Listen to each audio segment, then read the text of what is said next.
London. Well, joining me now are Douglas Murray. He's the Associate Director of the Henry Jackson Society, a foreign policy and security research organisation, and Ajmal Masroor, who is an imam at a number of mosques in London. Welcome to you both. We now have quite a lot of information about the man who perpetrated this, British-born, somehow radicalised, somehow identifying himself with Islamism at various points. What are the lessons or the conclusions you think we should draw from that backstory?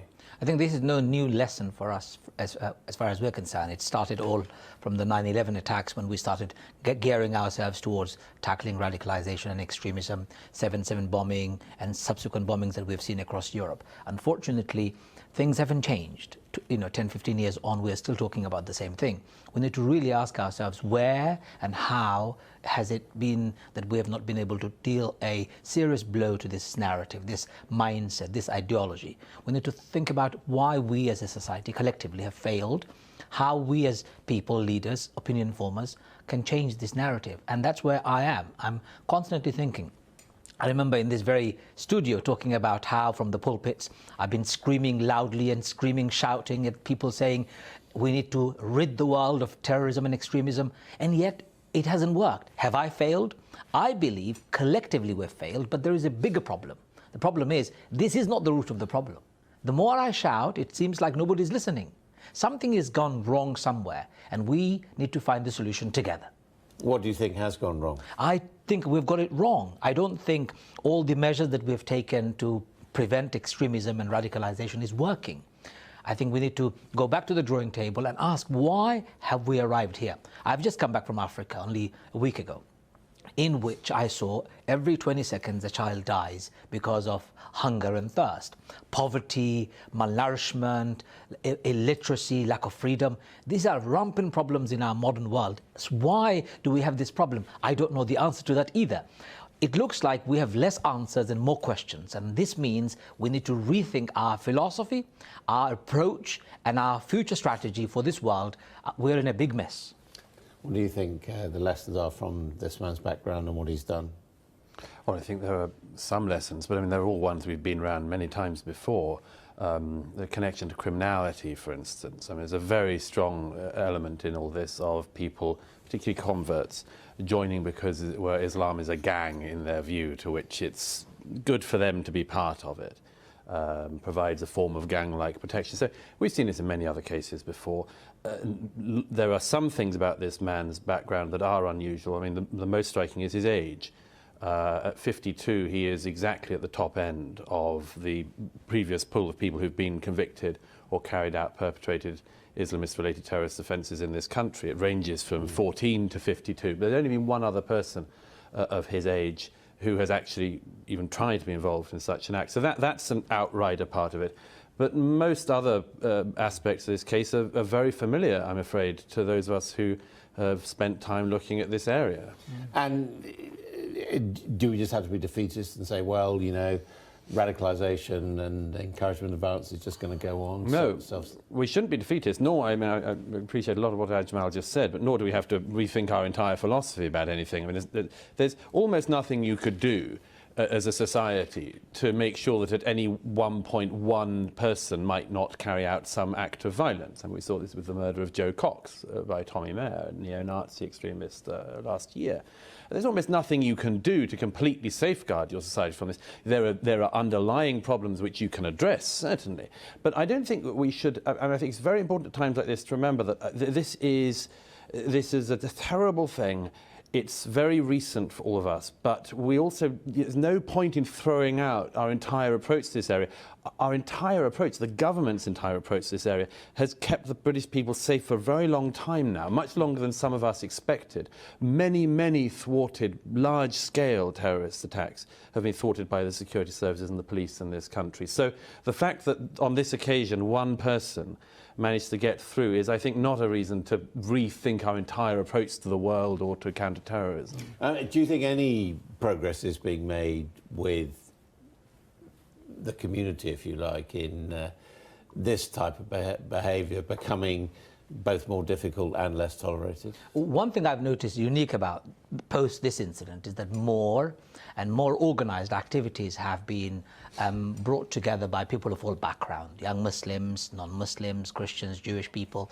All of the radio programs that I've been listening to, the TV programs that I've been watching, there has been a groundswell of the common narrative. We're not going to stand by, and it's not going to be in our name, that kind of a very strong opposition and condemnation. What I do think, however, is that we're not actually seeing a change in the global perspective, the troubles around the world. Middle East is still ruled by despots and dictators, for example. Most parts of the developing world are still not enjoying freedom as we enjoy it today in this country. We are still interfering in many of the country's domestic issues. Those things are not changing. Daesh has not been defeated. I'm living with 2 death threats, one from Daesh and one from the Somali pirates, I call them. And these have not changed. Boko Haram is still as crazy and as lunatic as they were before. So 10 years on, 15 years on, if we have that might be an argument for actually stepping up the military operation. Exactly. It's not just a military operation that's going to win the hearts and minds of people. You see, what we can't do is do the same thing as the terrorists do. We cannot go out there on a rampage killing people. We need to change the mindset, the narrative, the hearts and minds of people so that masses of society would reject them, outnumber them in their thoughts and their practices, and more importantly, ostracize them, saying it's not acceptable at all. But Ajmal, I mean, you know very well, as I do, that these are issues far beyond the competency of any one government anywhere in the world. That's the true. United States government couldn't sort out Africa, couldn't sort out poverty in Africa. Nobody can. No one country can sort out the Syrian civil war. What's your plan for Eritrea? What's your plan for Saudi Arabia? What's your plan for Iran? All of these places are ruled by terrible dictatorships, terrible despots. Some of them are Sunnis, some of them are Shia.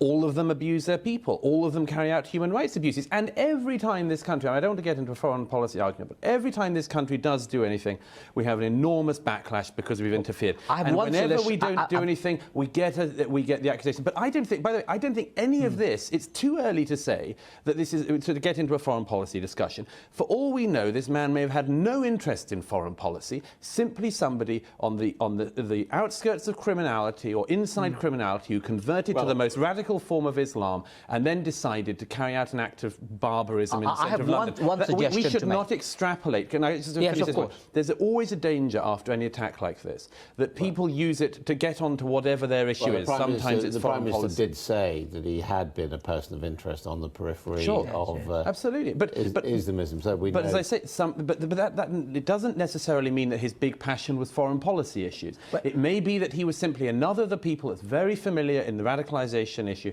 There's just another person looking for meaning or looking for a gang, looking for a bigger thing in life than this society can provide, as it were, looking for ultimate meaning, and he decided to go for radical Islam. There's very little as a society you can do to stop any one person doing that. But there are things you can do to address the underlying narrative, and we should. I agree with Ajmal, we should do that. Just one thing we could do globally. If this guy isn't interested in foreign policy, okay, let's brush that aside. But overall, in the next 10, 15 years, longer-term strategy, we can do one thing. We can make United Nations a bit more meaty, a bit more... let me finish. An organization that can actually have the mandate of the world's population rather than the big boys often holding it in ransom for their own interests. Ajmal, we know that already. That United Nations could have done... Look, Ajmal, please. A guy who's just staying in a hostel for a night and decides to go to Parliament down the road and stab a policeman to death and run over pedestrians. Let's not extrapolate this out into what I want the UN to do. It's only a couple of days ago. We don't know what the meaning is. Well, let's not just use it as a megaphone for whatever our particular hobby horse is. Okay, it might be a very valid hobby horse. But this is not the time to start drawing the manifesto on the basis of the blood that's only just off the streets. If I agree with you 100% on this issue, I want to go one step further. I don't want to say I want to be short-termist. What's happened right now is wrong, and we need to learn from it. Of course, what you've said is correct, that this guy could have been on the fringes and all the rest of the stuff. But over the longer period, how do we eradicate the threat? I'm cycling down the street today. I'm in the underground today as I was coming here, thinking, if this train blows up, I'm going to be dead like everybody else. How do I stop that? I want to think about the world, not just my immediate. So the global picture is more important for me. If we can sort out the world together, collectively, by creating a new narrative where world is collective, democratic and free, and inclusive and fair, I think we'll be a better place in the world. I think that may not come soon. Okay? Of course. In the meantime, we've got to make sure the British people are safe before we solve all the world's problems. I have 2 children. I want to leave the world better. Good. I think you and me full both. agreement on that. Thank you both very much. This is all. You didn't frankly have the balls to put country before party.